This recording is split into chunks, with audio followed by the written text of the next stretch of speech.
ನಿಜವಾಗಿ ನಮ್ಮ ಪ್ರಾಯದ ಕಾಲದ ನೆನಪಾದ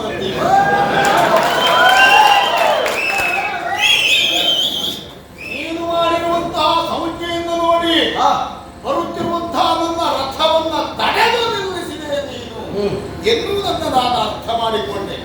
ಆದ್ದರಿಂದಲೇ ನಿಲ್ಲಿಸಿದೆ ರಥವನ್ನ. ಆಮೇಲೆ ನೀನು ಏನೋ ಕೇಳಬಹುದು ಎಂಬ ಪ್ರತೀಕ್ಷೆಯಿದ್ದಾಗ ಪ್ರಾರಂಭಿಸಿದೆಯಲ್ಲ ಮಗು. ಈ ಪ್ರಾಯಕ್ಕೆ, ಈ ಪರಿಸರಕ್ಕೆ, ಈ ಪರಿಸ್ಥಿತಿಗೆ ಇಷ್ಟಾದರೂ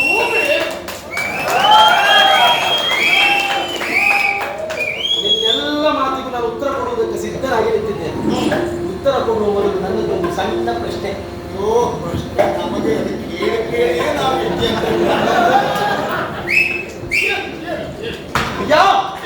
ಲೋಕದಲ್ಲಿ ಬಹಳಷ್ಟು ಜನ ಅರ್ಜುನರು ಆಗಿ ಹೋಗಿದ್ದಾರೆ. ಕುಬೇರ ಪುತ್ರ ಯಮರಾರ್ಜುನ, ಕಸವೀರ ಪುತ್ರ ಕಾರ್ತ್ಯಾರ್ಜುನ, ಅವರು ಯಾರು ಸೃಷ್ಟಿಕರ್ತರು ಎನಿಸಿಕೊಳ್ಳಿಲ್ಲ. ಪ್ರಸ್ತುತ ಪ್ರಪಂಚದಲ್ಲಿ ಪ್ರಚಾರದಲ್ಲಿ ಪ್ರವರ್ತಮಾನಕ್ಕೆ ಬಂದವ ಬರುತ್ತಿದ್ದವ ಯಾರು ಕೇಳಿದ್ರು ಸೃಷ್ಟಿಕರ್ತುನ ಎಂದರೆ ಮಾತ್ರ. ಆ ಸೃಷ್ಟಿಕರ್ತುನ ಅಂತ ನೀನೇನಾ? ನೀನೇ ಅದು ನಿನ್ನನ್ನು ಮಾತು. ಹಾಗಾದ್ರೆ ನಿನಗೆ ಬೇಕಾದ ಸೃಷ್ಟಿಯ ಅರ್ಜುನ ಅಲ್ಲ, ಸೃಷ್ಟಿಗೆ ಅರ್ಜುನ ನಾವೇ. ಹೌದು. ಹೌದಾ? ಇಂಥ ಯಾವ ಸಮಸ್ಯೆಗಳು ಕೇಳಿಕೆಗಳಿದ್ದರೂ ಮುಕ್ತವಾಗಿ ಕೇಳಿಕೊಳ್ಳುವುದು. ಕೃಷ್ಣನಿಂದಲೇ ಕೇಳಿದ್ದೆ. ಯಾಕೆ ಅಂತ? ಯಾಕೆ ನನ್ನ ತಲೆಯಲ್ಲಿದ್ದಂಥ ಅನುಮಾನಗಳು ಸಮಸ್ಯೆಗಳು ಪರಿಹಾರ ಕೊಡುವ ಯೋಗ್ಯತೆ ಇದ್ರೆ ಅದು ಅರ್ಜುನನಿಗೆ ಮಾತ್ರ. ಇದುವರೆಗೆ ಬಹಳಷ್ಟು ಜನ ಬಂದಿದ್ದಾರೆ. ಅವ್ರ ಹತ್ರ ಪ್ರಶ್ನೆ ಕೇಳಬೇಕನ್ನಿಸ್ತಿಲ್ವಾ? ಅನಿಸಿತ್ತು, ಆದ್ರೂ ಕೇಳಿಲ್ಲ. ಯಾಕೆ? ಯಾರು ಗಟ್ಟಿ ಉತ್ತರ ಕೊಡುವುದಿಲ್ಲ. ನಾನು ಹೇಳಿದ್ದೇನೆ ನೀನು ಹೇಳಿಕೊಳ್ಳಿಸಿದ ಪ್ರಭಾವ ಇರಬಹುದು. ಮತ್ತೊಂದು ಅವ್ರ ಹತ್ರ ಪ್ರಶ್ನೆ ಕೇಳಿದೆ, ಯಜಮಾನ ಕೇಳ್ಕೊಂಡು ಹೇಳ್ತೇನೆ ಹೇಳುವುದ್ರೆ ಹೆಚ್ಚಾಗುತ್ತೆ. ಹಾಗಾಗಿಯೇ ನಾನು ಅವ್ರಿಗೆ ಸೂಚನೆ ಕೊಟ್ಟದ್ದು. ಅವ್ರು ಎಷ್ಟೇ ಮಾತಾಡಿದ್ರು ಕೊನೆಗೆ ಯಜಮಾನ ಬರಲಿ ಅಂತ. ಹೌದಾ? ಅರ್ಜುನ ಬಹಳ ಸಂತೋಷ ಆಯ್ತಪ್ಪ. ಒಳ್ಳೇದಪ್ಪ. ಪೃಥ್ವಿಗೆ ಹೊಸ ಸೃಷ್ಟಿ ಯಾರು ಕೇಳಿದ್ರು ಅರ್ಜುನ? ಈ ಸೃಷ್ಟಿಗೆ ನೀನು ಹುಟ್ಟಿದ್ದೇ ಒಂದು ಸೃಷ್ಟಿ. ಅಂತ ಸೃಷ್ಟಿಯನ್ನು ಮಾಡಿದವ ಯಾರು ಕೇಳಿದ್ರು ಅರ್ಜುನ? ಪ್ರಪಂಚದಲ್ಲಿ ಪ್ರತಿ ಇಲ್ಲದ ಪ್ರತಾಪ ಯಾರು ಕೇಳಿದ್ರು ಅರ್ಜುನ? ಪ್ರತಾನಂದನ ಯಾರು ಕೇಳಿದ್ರು ಅರ್ಜುನ? ದಶನಾಮಾವಳಿ ವೃಂದಾಂಕಿತ ಪಾರ್ಥ ಯಾರು ಕೇಳಿದ್ರೆ ಅರ್ಜುನ? ಲೋಕಲೋಕದಲ್ಲಿ ಓನಿಲ್ಲದ ಸಾಧನೆಯನ್ನು ಮಾಡಿದವ ಯಾರು ಕೇಳಿದ್ರು ಅರ್ಜುನ? ಶ್ರೀಕೃಷ್ಣ ಪರಮಾತ್ಮನ ಸಾರಥಿಯಾಗಿರಿಸಿಕೊಂಡವ ಯಾರು ಕೇಳಿದ್ರೆ ಅರ್ಜುನ? ಜೊತೆಗೆ ರಾಜಸೂಯದ ಮುಖೇನವಾಗಿ ಧನಂಜಯ ಎನ್ನುವಂತ ಬಿರುದನ್ನು ಪಡೆದವ ಯಾರು ಕೇಳಿದ್ರೆ ಅರ್ಜುನ? ತಾಯಿಯ ಆಸೆಯನ್ನು ಈಡೇರಿಸುವುದಕ್ಕೆ ಬೇಕಾಗಿ ಗಜಗೌರಿಯ ವ್ರತವನ್ನು ಮಾಡಿಸಿದವ ಯಾರು ಕೇಳಿದ್ರೆ ಅರ್ಜುನ? ದೇವಲೋಕದಿಂದ ಐರಾವತವನ್ನು ನನಗಿಳಿಸಿದವ ಯಾರು ಕೇಳಿದ್ರೆ ಅರ್ಜುನ? ಅಂಬರದಿಂದ ಕುಮ್ಮಿನವರೆಗೆ ಬಾಣದ ಸೇತುವೆಯನ್ನು ಕಟ್ಟಿದವ ಯಾರು ಕೇಳಿದ್ರೆ ಅರ್ಜುನ? ಪರಶುವನಿಂದ ಪಾದಕೋಶಕದ ರೂಪದಲ್ಲಿ ಪಾಶುಪತ್ರವನ್ನು ಪಡೆದವ ಯಾರು ಕೇಳಿದ್ರೆ ಅರ್ಜುನ? ಲೋಕದಲ್ಲಿ ನರನಾಗಿ ಹುಟ್ಟಿ ದೇವೇಂದ್ರನ ಅರ್ಧ ಸಿಂಹಾಸನವನ್ನು ಏರುವುದರ ತನ್ಮೂಲಕವಾಗಿ ಲೋಕದ ಜನರ ಬಾಯಲ್ಲಿ ನಮೋ ನರೇಂದ್ರ ನರೇಂದ್ರ ಎನ್ನುವಂತ ಬಿರುದಿಗೆ ಪಾತ್ರನಾದವ ಯಾರು ಕೇಳಿದ್ರೆ ಅರ್ಜುನ ಅರ್ಜುನ ಅರ್ಜುನ. ನಾನು ಇಷ್ಟೆಲ್ಲ ಮಾಡಿದ್ದೌದು. ಯಾರಾದ್ರೂ ತಿರುಗಿ ನನ್ನಲ್ಲಿ ಇದಿಷ್ಟು ಹೇಳೋದು ಕೇಳಿದ್ರೆ ನನಗೇ ನೆನಪಾಗಲಿಲ್ಲ. ಸಾಧನೆಗೆ ನಾನು ಮೆಚ್ಚಿಬಿಟ್ಟೆ. ನಿಮ್ಮ ಜೀವನದ ವಿಶೇಷತೆ ಗೊತ್ತಾ? ನಮಗೆಲ್ಲ ಏನಾಯ್ತು ಕೇಳಿದ್ರೆ ದೊಡ್ಡ ಹೊಡೆತ ಸಾಧನೆ ಮಾಡ್ತಾ ಹೋದದ್ದು ಬಿಟ್ಟರೆ ಇದೆಲ್ಲ ನೆನಪಿಟ್ಕೊಂಡು ಬಹುಶಃ ಹಿಂದೆ ಏನು ಮಾಡಿದ್ದೀಯ ಕೇಳಿದ್ರೆ ಬಹುಶಃ ಮಾಡಿದ್ದೆಲ್ಲ ಕೆಲವು ನೆನಪಿಲ್ಲ. ಕೆಲವಷ್ಟು ನಾನು ಹಿಂದೆ ಮಾಡಿದ್ದು ನನಗೆ ನೆನಪಿಲ್ಲ. ಕೆಲವಷ್ಟು ನೆನಪಿಟ್ಕೊಳ್ಳೋದು ಬೇಡ, ನಾನೇ ನಿನ್ನನ್ನು ಕಂಡಾಗ ಸಂತೋಷವಾಯಿತು. ಯಾಕೆ ಗೊತ್ತಾ? ನನ್ನ ಆದರ್ಶ ವ್ಯಕ್ತಿ ನೀನು. ನಾನು ಬೆಳೆದ್ರೆ ಅರ್ಜುನನಂತೆ ಬೆಳೆಯಬೇಕೆನ್ನುವಂತ ಆದರ್ಶವಾದ ಕಲ್ಪನೆ ಇರಿಸಿಕೊಂಡ ವ್ಯಕ್ತಿ ಯಾರು ಕೇಳಿದ್ರೆ ಅದು ಅರ್ಜುನ ಮಾತ್ರ. ಆದ್ರೂ ಒಂದು ನನಗೆ ನಿನ್ನ ಶಿಷ್ಯನಾಗಬೇಕು ಅಂತ ಆಸೆ. ಯಾಕೆಂದ್ರೆ ಎಲ್ಲ ಗುರುಗಳೇ ಗುರುಗಳೇ ಗುರುಗಳೇ ಅಂತ ಹೇಳು. ಅವ್ರು ಎದುರಿಗಿದ್ದಾಗ ಮಾತ್ರ, ಆಚೆ ಹೋದಾಗ ಬೇರೆ. ಆ ಶಿಷ್ಯರ ಸಾಲಿನಲ್ಲೇ ಮತ್ತೊಂದು ಸೇರ್ಪಡೆ.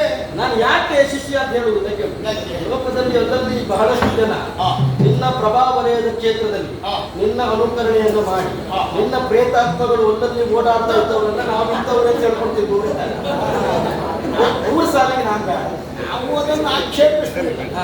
ಅವರವರ ಭಾವನೆಗೆ ಸಂಬಂಧಪಟ್ಟದ್ದು. ನೀರು ಬಂದು ಹೋದಾಗ ನಿನ್ನ ಪ್ರಭಾವ ವಲಯಕ್ಕೆ ನಿನ್ನ ಹೆಸರು ಹೇಳ್ಕೊಂಡು ಹೋಗ್ತಾರೆ. ಹೋಗ್ತಾರೆ ಹೋಗಿ ನಾವು ಅವನ ಶಿಷ್ಯ ಕೇಳುವವರಿದ್ದಾರೆ. ಇಲ್ಲ ನನಗೆ ನಿನ್ನ ಶಿಷ್ಯನಾಗಬೇಕು ಅಂತಿಲ್ಲ, ಮತ್ತೆ ನಿನಗೆ ಯಾವ ಆಸೆ? ಆದರೆ ನಿನ್ನ ಪ್ರತಿಬಿಂಬವಾಗಬೇಕು, ಹಾ ಹಾ ಹಾ. ಇಲ್ಲ ನಿನ್ನ ಪ್ರತಿಸ್ಪರ್ಧಿಯಾಗಬೇಕು. ಒಳ್ಳೆ ಯೋಗ್ಯತೆ ವಿಭಾಗದಲ್ಲಿ ಹೋಲಿಸುವುದಕ್ಕೆ ಹೋದರೆ ಹಾ. ಅರ್ಜುನನೊಬ್ಬ ಆಳೆತ್ತರದ ವ್ಯಕ್ತಿಯಾದ ಹಾ. ಅರ್ಜುನನ ಮುಂದೆ ಸುಧನ್ವನೆಯನ್ನು ಕೇಳು, ಅರ್ಜುನನ ಎಡಗೈಯ ಮಚ್ಚೆಗೆ ಸಮಾನ, ಅಷ್ಟು ಎತ್ತರವಾದಂತ ವ್ಯಕ್ತಿತ್ವ ನಿನ್ನದು. ಹಾ ನಾನು ಎಲ್ಲ ನೋಡಿ ಬಾ, ಮುಸ್ಸಂಜೆ ಹೊತ್ತು ಪ್ರಾರಂಭ ಆದ್ರೆ ಸಾಕು. ಗಂಡು ಮಕ್ಕಳು ಸ್ವಲ್ಪ ಕಡಿಮೆ, ಹೆಣ್ಣು ಮಕ್ಕಳು ಹೆಂಗಸು. ಮುಸ್ಸಂಜೆ ಪ್ರಾರಂಭ ಆಯ್ತಾ ನಿನ್ನಂತೆ ಧಾರಾವಾಹಿ ಧಾರಾವಾಹಿ ಧಾರಾವಾಹಿ ಧಾರಾವಾಹಿ ಒಂದೆರಡಲ್ಲ, ಅಗ್ನಿ ಸಾಕ್ಷಿ, ಬ್ರಹ್ಮಗುರು, ಗಟ್ಟಿ ಮೇಳ, ತ್ರಿನಯನಿ, ಯಾವುದಿಲ್ಲ.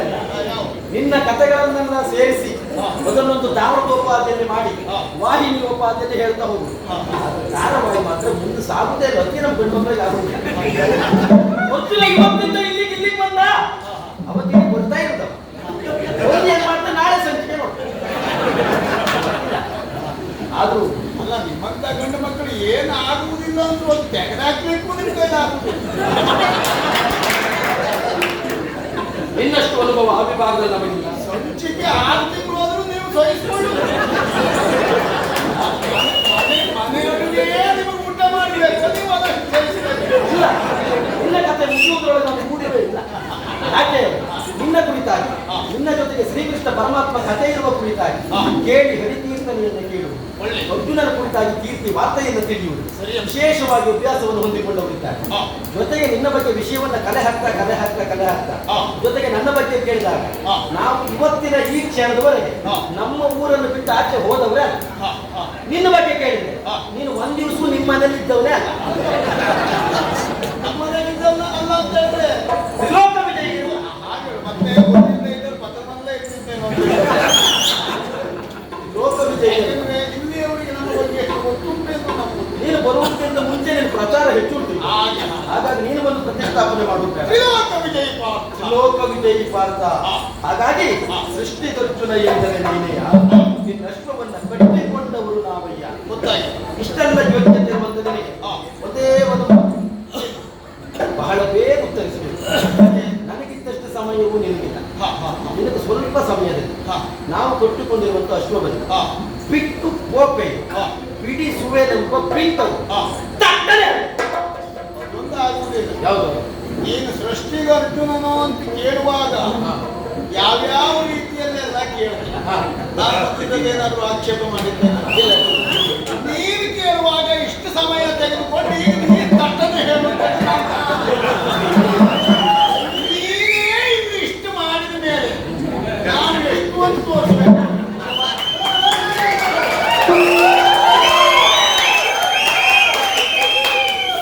ಈಗ ಮತ್ತೊಂದು ಆಸೆ ಬರಬೇಕು. ಆಗ ನೀನು ಹೇಳಿದ್ದಲ್ಲ, ನಿನ್ನ ನೋಡಿದಾಗ ನನಗೆ ನನ್ನ ಪ್ರಾಯ ನೆನಪಾಯ್ತು. ನಮಗೂ ಬಹುಶಃ ಪ್ರಾಯದಲ್ಲಿ ಬಂದ ಒಂದೆರಡು ಹಳೆಯ ಕಡತ ಈಗ ಹೊರಬರ್ತದೆ. ಯಾಕೆ ಗೊತ್ತಾ, ನಿನ್ನಲ್ಲಿ ನಾನೊಬ್ಬನೇ ನೋಡಿದ್ರೆ ಸಾಲು, ನಮ್ಮವ್ರೇನು ಪಾಪ ಮಾಡಿದ್ದಾರೆ. ಎಲ್ಲರೂ ಒಟ್ಟಿಗೆ ನೋಡಿ ಅಂತ, ಎಲ್ಲರೂ ಒಟ್ಟಿಗೆ ನೋಡುವ ಅವಕಾಶ ಸಿಗಲಿ ಅಂತ ನಿನ್ನ ನಾನು ಕೆಣಕ್ಲಿಕ್ಕೆ ಮುಂದಾದದ್ದು. ಒಳ್ಳೇದಪ್ಪ. ಲೋಕದಲ್ಲಿ ಉಳಿದವರಿಗಾದ್ರೆ ಪ್ರಶ್ನೆ ಹುಟ್ಟಿಕೊಂಡ ಮರುಕ್ಷಣದಲ್ಲಿ ಉತ್ತರಿಸುವುದು ಸ್ವಲ್ಪ ಕಷ್ಟ. ಪ್ರಶ್ನೆಯನ್ನ ಮನನ ಮಾಡಿಕೊಂಡು ಚಿಂತನೆ ಮಾಡಿ ಆಮೇಲೆ ಉತ್ತರ ಕೊಡಬೇಕು. ಅರ್ಜುನನಿಗೆ ಹಾಗಲ್ಲ, ಗಟ್ಟಿ ತಳಗಟ್ಟು. ಯಾಕೆ ಲೋಕದಲ್ಲಿ ತಂದೆಯ ಹೆಸರನ್ನು ಬಳಸಿಕೊಂಡು ಬೆಳೆಯುವ ಮಕ್ಕಳು ಬಹಳ ಜನ. ನೀನು ಹಾಗಲ್ಲ, ತಂದೆಯ ಹೆಸರನ್ನು ಉಳಿಸಿ ನಿನ್ನ ಹೆಸರನ್ನು ಲೋಕಮುಖದಲ್ಲಿ ಬೆಳೆಸಿದವ ಯಾರು ಕೇಳಿರೋದು ನೀನು ಮಾತ್ರ. ಪ್ರಶ್ನೆ ಹುಟ್ಟಿಕೊಂಡ ಕ್ಷಣದಲ್ಲಿ ನಿನಗೆ ಉತ್ತರ ಸಿದ್ಧ ಆಗ್ತದೆ. ಹೌದು. ಹಾಗಾಗಿ ನೀನು ತಟ್ಟನೆ ಹೇಳಬೇಕು ಅಂತ ಹೇಳಿ. ಸರಿ, ನಿನ್ನ ಪ್ರಾಯಕ್ಕೆ, ನಿನ್ನ ಅನುಭವಕ್ಕೆ, ನಿನ್ನ ವಯಸ್ಸಿನ ಇತಿಮಿತಿಯಲ್ಲಿ ನೀನು ಕೇಳುವ ಪ್ರಶ್ನೆ ಸರಿ. ಬಿಟ್ಟು ಕೋಪೆಗೆ ಬಿಡಿಸುವ ಎಂಬ ಬಿಕ್ಕವ ತಟ್ಟನೆ ಬೇರೆಂದನು. ಬಿಸಿರಂತ ಹೊಸ ಹುಮ್ಮಸ್ಸು, ಎಲ್ಲಿಲ್ಲದ ಉತ್ಸಾಹ, ಸಾಧನೆ ಮಾಡಬೇಕು ಎನ್ನುವ ಆಸಕ್ತಿ, ಆತುರ ಆದರ್ಶ ವ್ಯಕ್ತಿಯ ಕಾರಣ. ಮತ್ತೆ ಕೆಲವು ಬಾರಿ ಆತುರ ಉತ್ಸಾಹ ಹೆಚ್ಚಾಗುವುದು ಯಾವಾಗ? ಎದುರುಗಡೆಯಲ್ಲಿದ್ದವರು ಯಾರು ಎನ್ನುವುದರ ಮೇಲೆ. ಬಹುಶಃ ನಿನ್ನ ಸ್ಫೂರ್ತಿಯ ಮೂರ್ತಿ ನಾನೇ ಆಗಿರಬೇಕು. ಎಷ್ಟು ದಿವಸದಿಂದ ಕಾಯ್ತಾ ಇದ್ದೇನೆ. ನೀನು ಒಂದು ಎದುರಿಗೆ ಬರಬೇಕು. ದೇವ್ರ ಹತ್ರ ಎಷ್ಟು ಬೇಡ್ಕೊಳ್ತಿದ್ದೆ, ಆದಷ್ಟು ಬೇಗ ಈ ಸಮಸ್ಯೆಗಳೆಲ್ಲ ದೂರ ಆಗಿ ಆದಷ್ಟು ಬೇಗ ನೀನು ನನ್ನ ಒಂದು ಎದುರಿಗೆ ಬರಲಿ ಅಂತ ಕಾಯ್ತಾ ಇದ್ದೆ. ತಪಸ್ಸು ನಮ್ಮ ಇಲ್ಲಪ್ಪ, ನಾವು ಮನ ಮಾಡಿದ ಲೆಕ್ಕದಲ್ಲಿ ಹೊರಟ ಲೆಕ್ಕದಲ್ಲಿ 2 ವರ್ಷದ ಮೊದಲೇ ಬರಬೇಕಿಲ್ಲ. ಏನು ಮಾಡೋಣ, ಮಧ್ಯದಲ್ಲಿ ಎದ್ದಿರುವಂತಹ ಪರಿಚಾಯಿ ಆನೆಯಿಂದ ಹೋಗಲಿಕ್ಕೆ.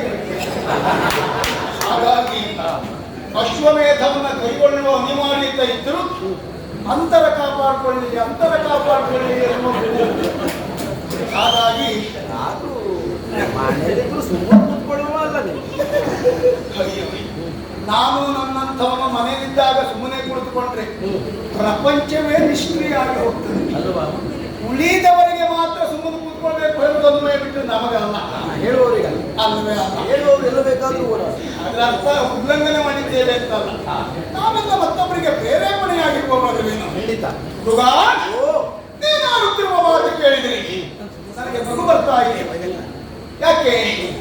ಬಹಳ ದೊಡ್ಡ ಮಟ್ಟದ, ಬಹಳ ದೊಡ್ಡ ವ್ಯಕ್ತಿತ್ವದ ವ್ಯಕ್ತಿಗಳ ಹಾಗೆ ತ್ರಿಲೋಕ ವಿಜಯಿಯಾಗಿರುವ ಅರ್ಜುನನಲ್ಲಿ ನಾನು ಮಾತಾಡಿದೆ ಎಂಬ ಹಮ್ಮು ಬಿಮ್ಮು ನನಗಿರಬಹುದು. ನಮಗಿದು ಒಂದು ಜಾತಿ ಅರ್ಜುನನ ಎದುರು ನಿಂತುಕೊಳ್ಳುವುದು ಅಂತ ಹೇಳಿದ್ರೆ ಒಂದು ಅರ್ಜುನ ಪ್ರಶಸ್ತಿ ಸಿಗ್ತದೆ. ನಿನಗೆ ಅದು ಹೆಮ್ಮೆ ಆಗಿರಬಹುದು ಮಗು, ಆದ್ರೆ ನಮಗೆ ಹೇಗಾಯ್ತು ಗೊತ್ತಾ?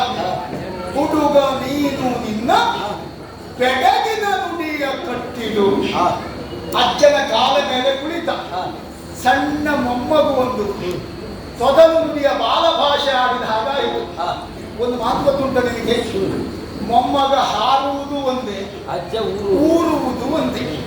ನೀನಷ್ಟು ಹಾರಿದೆಯಲ್ಲ, ವಯಸ್ಸಿನ ದೃಷ್ಟಿಯಲ್ಲಿ, ಅನುಭವದ ದೃಷ್ಟಿಯಲ್ಲಿ, ವ್ಯಾಪ್ತಿಯ ದೃಷ್ಟಿಯಲ್ಲಿ ನಿನ್ನ ಅಜ್ಜನಿಗೆ ಸಮಾನ ಈ ಅರ್ಜುನ.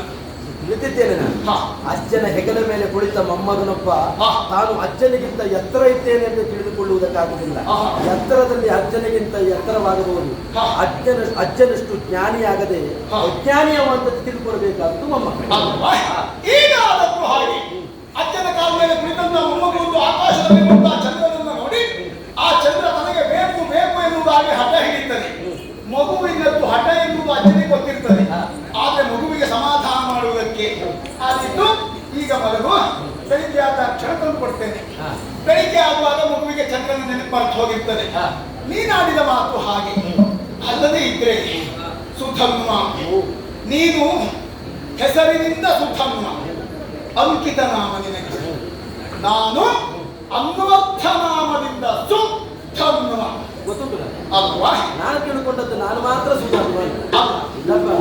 ನನಗಿಂತ ಮೊದಲೇ ಕೆಲವು ರಂಗಸ್ಥಳದಲ್ಲಿ ಸುಧನ್ವನಾಗಿ ಹುಡಿ ಆರಿಸಿದವ ನೀನು ಅಂತ ನನಗೂ ಗೊತ್ತಿಲ್ಲ. ಖಂಡಿತ ಹೌದಪ್ಪ. ಯಾಕೆ ಕೇಳು, ಸುಧನ್ವನ್ ಎನ್ನುವಂತ ಹೆಸರು ನನ್ನ ಅಪ್ಪ ನನಗೆ ಮೊದಲು ಇರಿಸಿದ್ದಲ್ಲ. ಬಹಳ ಜನ ಸುಧನ್ವರು ಆಗಿ ಹೋಗಿದ್ದಾರೆ. ಇನ್ನೊಂದು ಸಂದರ್ಭ, ಶಾರ್ಜ ಜನಸ್ಸನ್ನು ಹಿಡಿದಂತ ಮಹಾವಿಷ್ಣುವಿಗೆ ಸುಧನ್ವ ಎನ್ನುವಂತ ಹೆಸರು, ಕೋದಂಡಪಾಣಿಯಾದಂತ ಶ್ರೀರಾಮಚಂದ್ರನಿಗೆ ಸುಧನ್ವ ಎನ್ನುವಂತ ಹೆಸರು, ಪಾಶುಪತವನ್ನು ಹಿಡಿದ ಪರಮೇಶ್ವರನಿಗೂ ಸುಧನ್ವ ಎನ್ನುವಂತ ಹೆಸರು, ಜೊತೆಗೆ ನಿನಗಿಂತ ಮೊದಲು ಬಂದ ಪ್ರದ್ಯುಮ್ನನಿಗೂ ಸುಧನ್ವ ಎನ್ನುವಂತ ಹೆಸರು. ಅದನ್ನ ಬಿಟ್ಟರೆ ಪರಶಿವನಿಂದ ಪಾರಿತೋಷಕದ ರೂಪದಲ್ಲಿ ಪಾಶುಪತವನ್ನು ಪಡೆದ ಅರ್ಜುನನಿಗೂ ಸುಧನ್ವ ಎನ್ನುವಂತ ಹೆಸರು. ಈ ಅರ್ಜುನನನ್ನು ಬಿಟ್ಟರೆ ನಾನು ಸುಧನ್ವ ಅಂತ ತಿಳ್ಕೊಂಡಿದ್ದೆ. ಭವಿಷ್ಯತ್ತಿನಲ್ಲಿ ಹಾಗೆ ಆಗಲಿ. ನಾನು ಸುಧನ್ವ ಎನ್ನುವ ನನ್ನ ಅನ್ವರ್ಥ ನಾಮ ಬಿಟ್ಟ ಮೇಲೆ ಇನ್ನು ಪೂರ್ಣ ಸುಧನು ನಿಂದೆ ಆಗುವುದು. ಮನಸ್ಸಾವೆ ಹಾರೈಸ್ತಾ ಇದ್ದೇನೆ. ಇದು ನಿನ್ನ ಆಶೀರ್ವಾದ ಅಲ್ಲ, ಖಂಡಿತ ಆಶೀರ್ವಾದ. ನನಗೆ ಸಿಕ್ಕಿದ ವರ ಅಂತ ಭಾವಿಸ್ಬೋದು. ಮತ್ತೆ ನಾವೆಲ್ಲ ಶಾಪ ಕೊಟ್ಟು ಅದೊಂದು ಜಾತಿ ಆಶೀರ್ವಾದ. ಅದು ಒಂದು ಸುಧನೇ ಆಗಬಹುದು. ಆಶೀರ್ವಾದ. ನಾನು ಎಲ್ಲೆಲ್ಲ ಸುಧನ್ವನಾಗಿ ಹೋಗ್ತೇನೆ, ಅಲ್ಲೆಲ್ಲ ಅರ್ಜುನನಾಗಿ ನೀನೇ ಬರ್ಬೇಕು.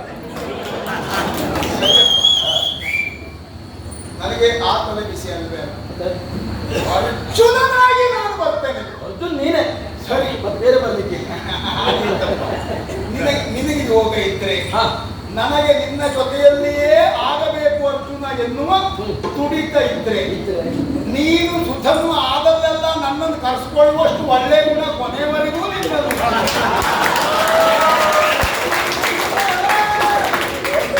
ಖಂಡಿತ ಬರ್ತೇನೆ. ನಮಗೆ ಇದೆಲ್ಲ ಸ್ವ ಅನುಭವ.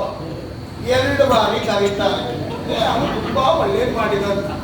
ಮೂರನೇ ಬಾರಿ ಏನಾದ್ರೂ ಯಾವ್ದಾದ್ರೂ ಒಂದು ವಿಭಾಗದಲ್ಲಿ ನಾವು ಹಿಡಿದು ಹಾಕಿದ್ದೇವ ನಾವು ಸುಖ ಇಲ್ಲ ನಮ್ಮನ್ನು ಬಿಟ್ಟರೆ ಅದೇ ನಾವು ಒಟ್ಟಿಗೆ ನಾನು ಮಾಡುವುದಿಲ್ಲ ಎನ್ನುವ ಆಕ್ಷೇಪ.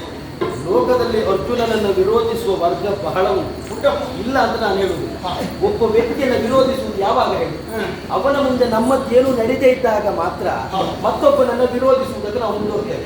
ಅರ್ಜುನನ ಮುಂದೆ ನಮಗೆ ಏನು ಮಾಡ್ಲಿಕ್ಕೆ ಆಗದಿದ್ದಾಗ ಮಾತ್ರ ಅರ್ಜುನ ಸರಿ ಇಲ್ಲ ಎನ್ನುವಂತ ಅಪವಾದದ ಹೊರೆಯನ್ನು ಹೊತ್ತಿಸಿ ಮತ್ತೆ ಕರೆಯುವುದಕ್ಕೆ ಹಿಂಜರಿತಾರೆ.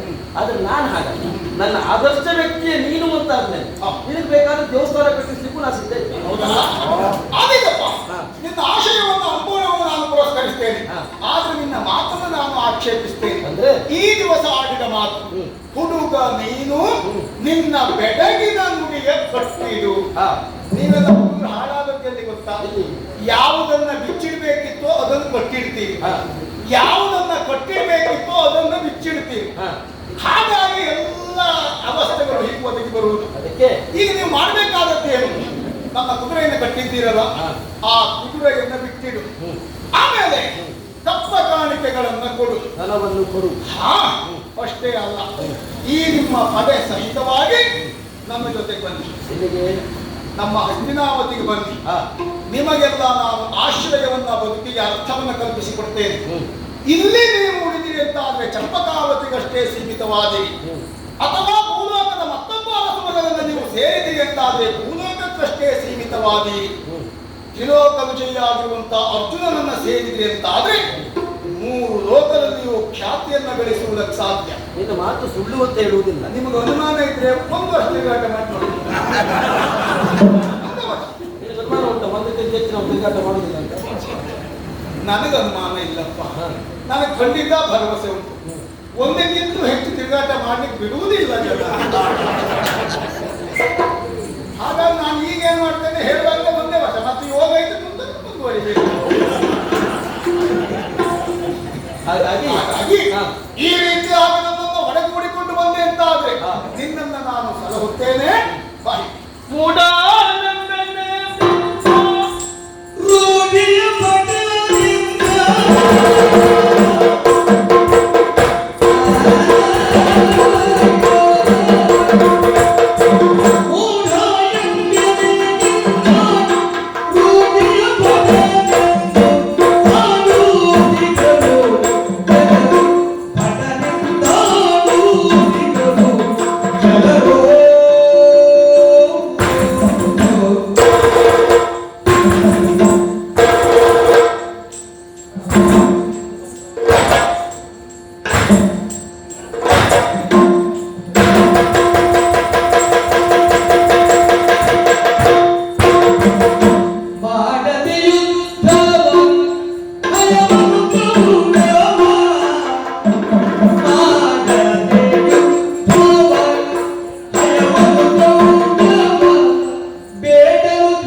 ನಿನ್ನ ರೂಢಿಯ ಪಠನೆಯನ್ನು ಆಡುತ್ತಿಹರು ಕೆಲವು. ನನ್ನಲ್ಲಿ ಏನ್ ಹೇಳಿದೆ? ನೀನು ಹುಡುಗ, ಬೆಡಗಿನ ಮಾತು, ಗಟ್ಟಿಡು, ಹಯ ಬಿಡು, ಧನ ಕೊಡು, ನಮ್ಮನ್ನ ಒಡಗೂಡಬೇಕು ಎನ್ನುವುದು ನಿನ್ನ ಮಾತು. ಒಡಗೂಡಿದರೆ ನಿಮ್ಮನ್ನ ನಾನು ಸಲಹಿಕೊಳ್ತೇನೆ. ನೀನು ಹುಡುಗ ಅನ್ನದಕ್ಕೆ ನಾನು ಹೇಳು, ನನಗೊಂದು ಕಥೆ ನೆನಪಾಗ್ತಾ ಉಂಟು. ಏನು? ಲೋಕದಲ್ಲಿ ಬಹಳ ದೊಡ್ಡವೆನಿಸಿಕೊಂಡವ ದೇವೇಂದ್ರ. ಅಂತಹ ದೇವೇಂದ್ರನನ್ನು ತುಡುಕುವುದಕ್ಕೆ ಎಳೆಯವನಾದಂತ ರಾವಣ ಹೋದ. ಆದಂತ ದುರದಲ್ಲಿ ದೇವೇಂದ್ರ ರಾವಣನ ದುರದಲ್ಲಿ ದೇವೇಂದ್ರ ಸೋತ ದೇವೇಂದ್ರನನ್ನ ರಾವಣ ತಂದು ಅವನ ಮಗನಾದಂತ ಇಂದ್ರಜಿತ್ತು ಆಡುವ ತೊಟ್ಟಿಲಿಗೆ ಕಟ್ಟಿದ. ಅಲ್ಲಿ ಹಳೆಯನಾದಂತ ದೇವೇಂದ್ರ ಸೋತ, ಎಳೆಯನಾದಂತ ರಾವಣ ಗೆದ್ದ. ರಾವಣ ಹಳೆಯನಾಗುವ ಕಾಲಕ್ಕೆ ಹಾ. ಕಾರ್ತವೀರ್ಯ ರಾವಣನಲ್ಲಿ ಹೋರಾಟವನ್ನು ಮಾಡಿದ. ಹಾ. ಅವರಿಬ್ಬರ ನಡೆದ ಹೋರಾಟದಲ್ಲಿ ಹಾ. ಹಳೆಯವನಾದ ರಾವಣ ಸೋತ, ಎಳೆಯವನಾದ ಕಾರ್ತವೀರ್ಯ ಗೆದ್ದ. ಹಾ. ಕಾರ್ತವೀರ್ಯ ಸ್ವಲ್ಪ ಹಳೆಯನಾಗುವ ಕಾಲಕ್ಕೆ ಹಾ. ಬಾಲಭಾರ್ಗವ ರಾವಣ ಕಾರ್ತವೀರ್ಯದಲ್ಲಿ ಹೋರಾಟಕ್ಕಾಗಿ ಹೋದ. ಹಾ. ಆದ ಹೋರಾಟದಲ್ಲಿ ಹಳೆಯವನಾದ ಕಾರ್ತವೀರ್ಯ ಸೋತ, ಹಾ. ಎಳೆಯವನಾದ ಬಾಲಭಾರ್ಗವ ಗೆದ್ದ. ಹಾ. ಭಾರ್ಗವರು ಹಳೆಯರಾಗುವ ಕಾಲಕ್ಕೆ ಎಳೆಯರಾದ ಭೀಷ್ಮ ಭಾರ್ಗವರಲ್ಲಿ ಹೋರಾಟ ಮಾಡುವುದಕ್ಕೆ ಮುಂದಾದರು. ಹಾ. ಆದಂತ ಹೋರಾಟದಲ್ಲಿ ಭಾರ್ಗವರು ಸೋತರು, ಎಳೆಯ ಭೀಷ್ಮ ಗೆದ್ದ. ಹಾ. 800 ವರ್ಷದ ಭೀಷ್ಮ ಹಳೆಯನಾಗುವ ಕಾಲಕ್ಕೆ ಹಾ. ಎಳೆಯರಾದ ಈ ಅರ್ಜುನ ಹಾ. ಭೀಷ್ಮನಲ್ಲಿ ಹೋರಾಟಕ್ಕಾಗಿ ಹೋದ. ಹಾ. ಅಲ್ಲಿ ಹಳೆಯನಾದ ಭೀಷ್ಮ ಸೋತ, ಹಾ. ಎಳೆಯನಾದ ಅರ್ಜುನ ಗೆದ್ದ. ಹಾ. ಅದೇ ಪರಂಪರೆಯನ್ನು ನೀವು ಮುಂದುವರಿಸುತ್ತಿದ್ರೆ ಹಾ. ಈ ಹಳೆಯನಾದ ಅರ್ಜುನ ಈ ಎಳೆಯನಾದ ಸುತ್ತಲವನ್ನು ಹೋರಾಟ ಇವತ್ತಿನ ಈ ಯುದ್ಧದಲ್ಲಿ ಅರ್ಜುನ ಸೋಲ್ಬೇಕು, ಸುಧನ್ವನೇ ಗೆಲ್ಲಬೇಕು. ನನಗೆ ಅದೇ ಆಶ್ಚರ್ಯ ಆದದ್ದು. ಯಾವುದು? ಇಷ್ಟು ಜನರ ಹೆಸರನ್ನು ಕಷ್ಟಪಟ್ಟು ನೀನು ಆಡಿದ್ದಾಗೆ ಕೇಳಿ ಇವತ್ತು ನೀನು ನನ್ನನ್ನು ಒಂದೊಂದಿಷ್ಟು ಕೇಳ್ಕೊಳ್ಳುವುದು. ಹೌದಪ್ಪ.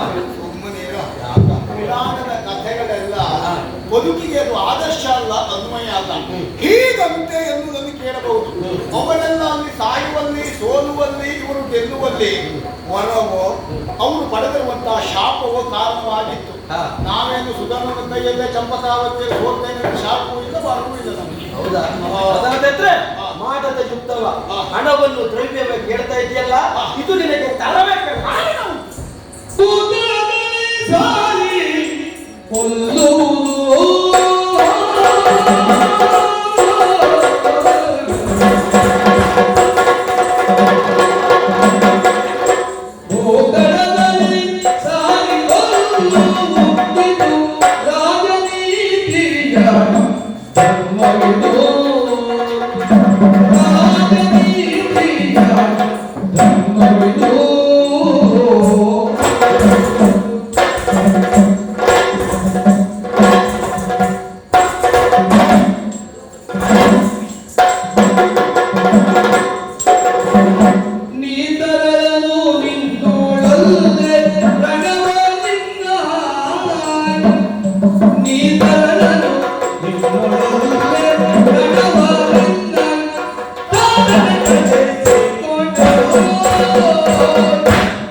ಕಾರಣ ಇಲ್ಲವೇ ಇಲ್ಲ.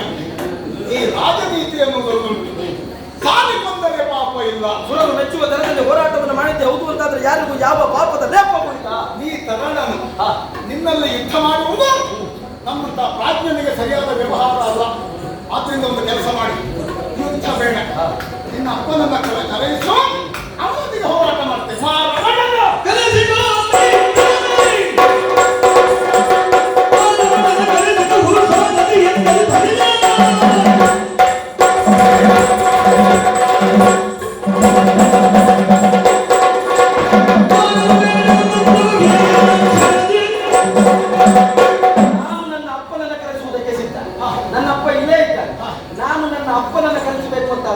ಭಾರತ ಸಾರಥ್ಯಕ್ಕಾಗಿ ತನ್ನ ಬದುಕು ಅಂತ ಹೇಳಿದಂತ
ಮುಂದುವರೆದು ಬರ್ತಾ ಇದ್ದೀಯ.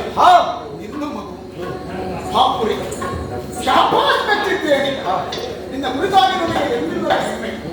ಬಿಡುವ ಕೊಡುವ ರಣಕ್ಷೇತ್ರದ ಚಾಕಚಕ್ಯತೆ ನಿನ್ನಲ್ಲಿ ಅಡಕವಾಗಿದೆ ಎನ್ನುವುದಕ್ಕೆ ಮಾನವೇ ಇಲ್ಲ. ನಾವೇನಿರುವಂತಹ ಈ ರಥವನ್ನ ಈ ತೆರದವರಿಗೆ ಸೇರವರ ನಿನ್ನ ತೆರದಂತೆ ಪ್ರಾಣಪ್ರಯೋಗ ಮಾತ್ರದಿಂದಾಗಿ ಎಸೆದವರು ಮೂರು ಲೋಕದಲ್ಲಿ ಮತ್ತೊಬ್ಬರದ ಕಾಣೆ ಮಗು. ಹಾಗಾಗಿ ನಿನ್ನ ಕುರಿತಾಗಿ ನಾನು ಜೀವನ ವ್ಯಕ್ತಪಡಿಸಿದ್ದು ಒಂದು ಎಚ್ಚರಿಕೆಯ ಮಾತು. ನೀ ತರಳ ನಾಂಗಟ ಈ ನಾಂಗಣ ಎನ್ನುವುದು ಅರ್ಜುನನ ಪಾಲಿಗೆ ಆಡಂಬರವಿದ್ದ ಹಾಗೆ. ಅದೆಷ್ಟೋ ವೀರಾಧಿ ವೀರರೆಲ್ಲ ತಮ್ಮ ಎಳೆಯ ಪ್ರಾಯದಲ್ಲಿ ನನ್ನ ಎದುರುಗಡೆಯಲ್ಲಿಯೇ ರಣಾಂಗಣದ ಮಣ್ಣಲ್ಲಿ ಮಣ್ಣಾಗಿ ಹೋದರು.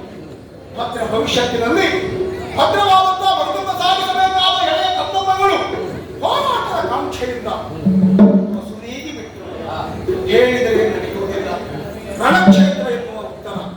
ಹಾಗೆ ಆ ಸತ್ತವರ ಸಾಲಿಗೆ ನೀನು ಸೇರಬಾರದೆಂಬ ಕಾರಣಕ್ಕಾಗಿ ನಿನಗೆ ಎಚ್ಚರಿಸ್ತಾ ಇದ್ದೇನೆ.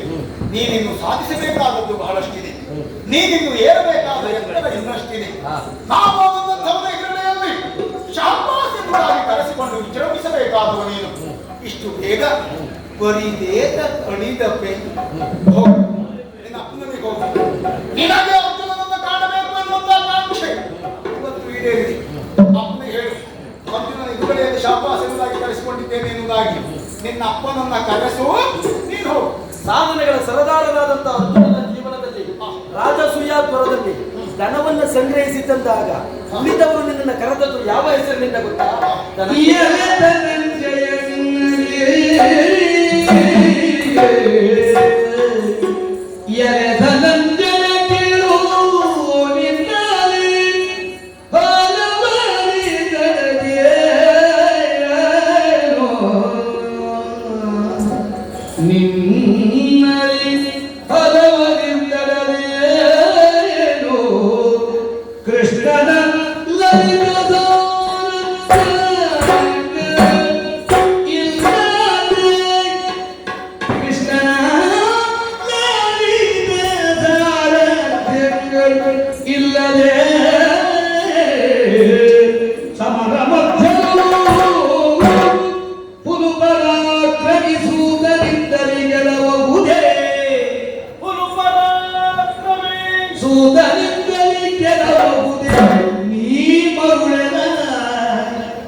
ಸಂತೋಷ ವಿಶೇಷವಾಗಿ ಈ ನುಡಿಗಟ್ಟು ಆಡುತ್ತಿರುವಂತ ಮಾತು ನನ್ನ ತಾತನನ್ನ ಕರೆಸಬೇಕು ಎನ್ನುವ ನಾನು ಆಗಿಂದ ಹೇಳುತ್ತಿರುವಂತ ಮಾತು ಶ್ರೀಕೃಷ್ಣನ ಲಲಿತ ಸಾಮರ್ಥ್ಯಗಳಿಲ್ಲದೆ ಅರ್ಜುನ ಇದುವರೆಗೂ ಯಾವ ಪ್ರಸಂಗದಲ್ಲಿ ದೇವರನ್ನ ಸಾಧಿಸಿದವ ಅಲ್ಲ ಎನ್ನುವಂತ ವಿಚಾರವನ್ನು ಅರಿತವನಾಗಿದ್ದೇನೆ.